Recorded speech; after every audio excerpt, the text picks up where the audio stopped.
Hi everybody, I'm Jeff Youmans, and this is the Youmans Information Security Report for May 1st, 2017. In the news, Tara Seals over at Info Security Magazine just wrote an article on Hyundai mobile app flaw that allows the bad guys to unlock and start the car. A couple guys over at Rapid7, Will Hatzer and Arjun Kumar, hats off to you guys, found a flaw in the Hyundai app. Now, what's going on here is pretty easy. They're sending information from the app to the car in plain text, and it's being captured. And you pick up if it's going in plain text. It's easy. You just grab it, you change it, you perform a man-in-the-middle attack, and you can do whatever you want. Now, if they're actually accessing the locks and the starter, the computer does a lot more than that. Who's to say they can't have it accelerate while it's in motion, or brake really hard, or set off the airbags for no reason? All that stuff is possible, and these are major concerns. Again, due diligence. Check out the third 5 minutes, and we'll talk about due diligence in a business perspective that you should also apply in your personal lives when you're looking at things like this. Make sure that the security of the things you're buying is up to date. Good job, Taryn. Darkreading.com, another great website. I love reading dark reading.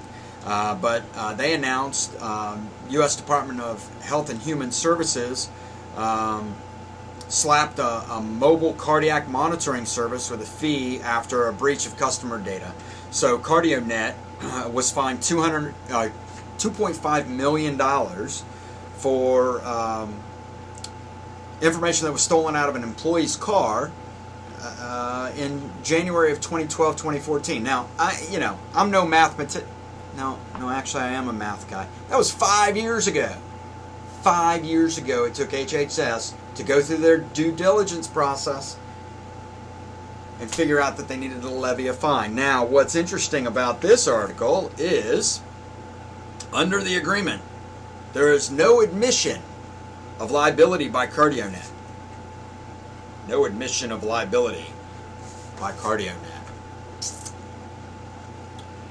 And it's not a concession by HHS that CardioNet is not in violation of HIPAA rules and not liable for civil money penalties. My father's an attorney. He talks just like that. I don't know what all those knots mean, but if you got penalized $2.5 million, that's all I need to know.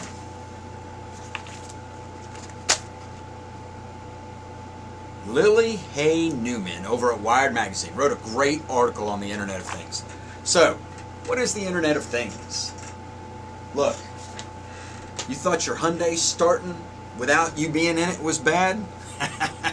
Wait until your toast gets burnt in the morning. Wait until your coffee pot doesn't start and it's not ready when you're walking out the door. I mean, we are talking serious issues here, people. Coffee pots, refrigerators, doorbells, baby monitors, they're all connected to the Internet of Things. If it's asking you, when you're setting it up, to connect to your network, it's on the Internet of Things. What it's doing is it's sending information without a virtual private network from here to there. And if it's not in a virtual private network, it's susceptible to hacking. If you've never been on the dark web, don't go on the dark web. Nah, I'm just kidding. Go on the dark web. It's fun. Don't go on the dark web.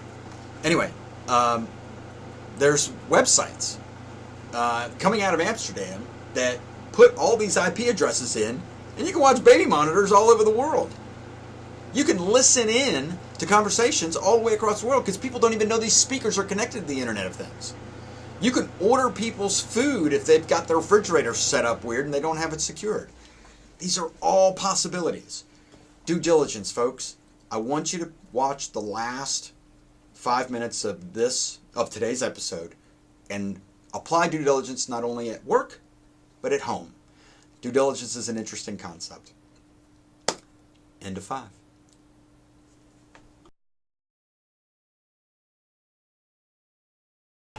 Welcome to the second 5. Today, what I want to talk about is two-factor authentication. What is two-factor authentication? Everybody seems to be pushing it, they're all talking about it, but I don't understand what it is. To understand two-factor authentication, we need to start with authentication. And before we can talk about authentication, we need to talk about identification.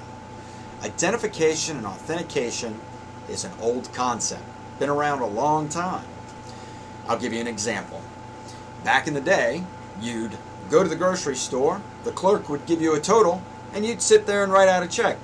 Unless you live in Florida, and then some people still do it, but you know, I can cut that out, right? I can just trim that, cut it. Okay, good. Don't write checks at the grocery store, as long as I'm cutting things. Anyway, when you write a check at the grocery store, the cashier takes the check, reads your name, reads your address, and then asks you for identification. Please identify yourself. They get your driver's license, they match your picture to you, they match the name, they match the address. You've just been identified. They take that check, they put it in the register reads the transit number, shoots it over to the bank, says, hey, these people have funds. It comes back, and it says, yeah, go ahead and accept that check, or you might want to call the manager. Either way, you've been authenticated. So, identification and authentication is as simple as that. Same thing with your debit card. Let's talk about the methods of identification. There's 3 methods of identification that we use every day, and we might not know it.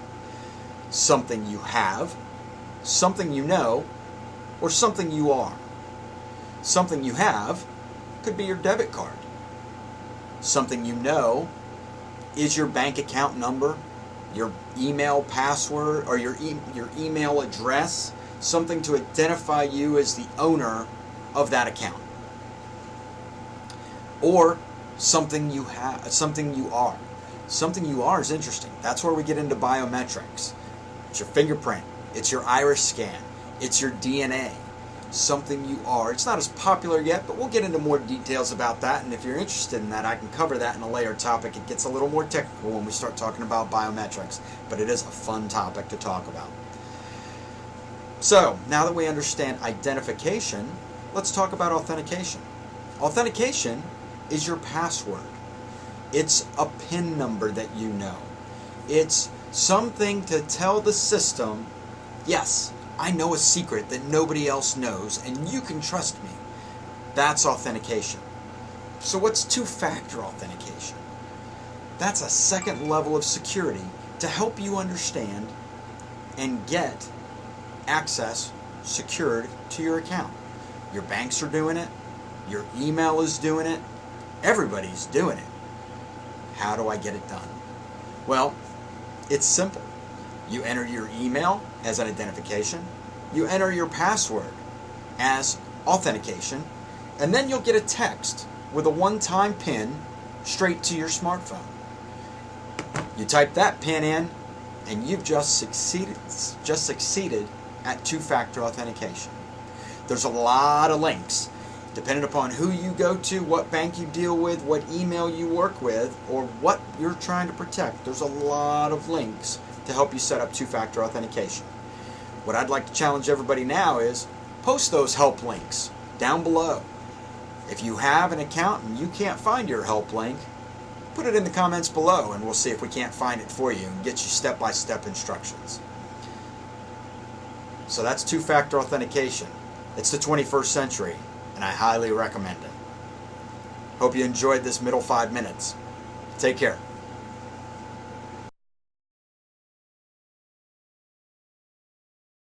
Hi everybody, welcome to the third 5 minutes. Today what I wanted to discuss from an academic standpoint is due diligence. What is due diligence?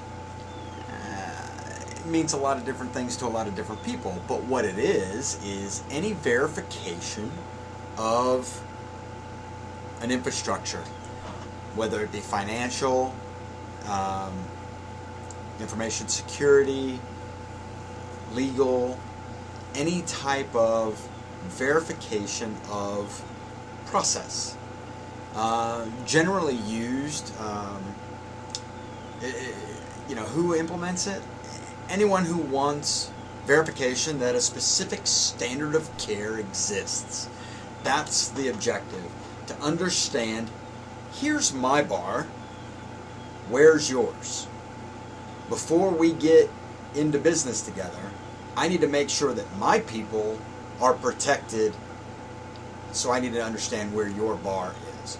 If it's down here, I might not do business with you. If it's here, we could probably talk. If it's here, great, maybe I can learn from you. Okay, that doesn't always happen, but you get the idea. What is it?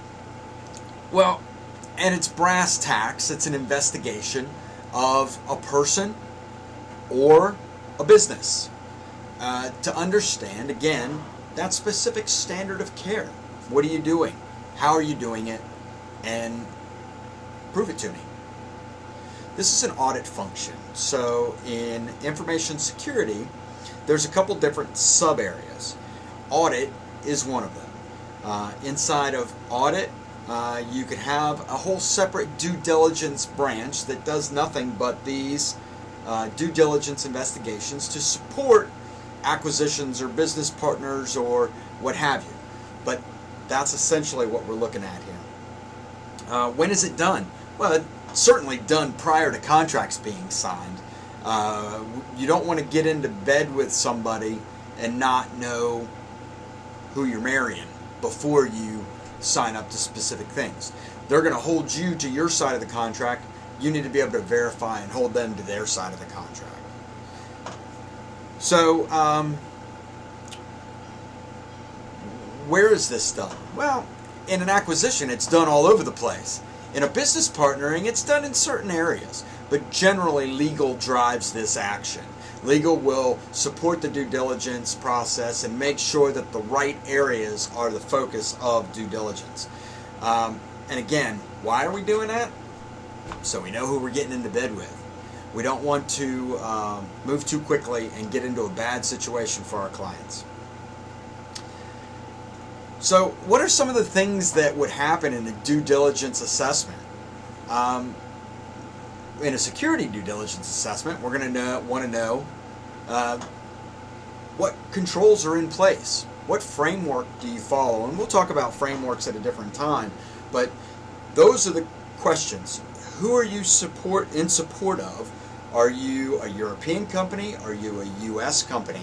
Are you processing credit card statements? Do you handle healthcare records? Are you handling financial data? All of those legal things that need to be adjusted, we need to know what security controls are in place, and they can map straight back to that framework that you're investigating. Another request might be for the policy, standards, and procedures that company follows. And then you get your experts to look through them to make sure that they meet a certain level of care. Due diligence. Request for internal or third-party risk assessments. A lot of times in IT, we'll hire third parties to come in and give an independent validation and verification of security controls. Whether it be infrastructure or software or what have you, there might be a third-party assessment, or that company, if large enough, might have its own internal audit branch and perform their own assurance assessments. We'll talk about that more later also. Hiring practices, privacy policies, business continuity planning and disaster recovery, physical security, and a history of data breaches. Those are all things that are included in due diligence. Due diligence is a broad concept. I hope this helped, and I hope it gave you a starting point to do your own investigation. Comment below if you have anything to add. Don't forget to hit like and subscribe and click the bell. Take care, everybody. Bye.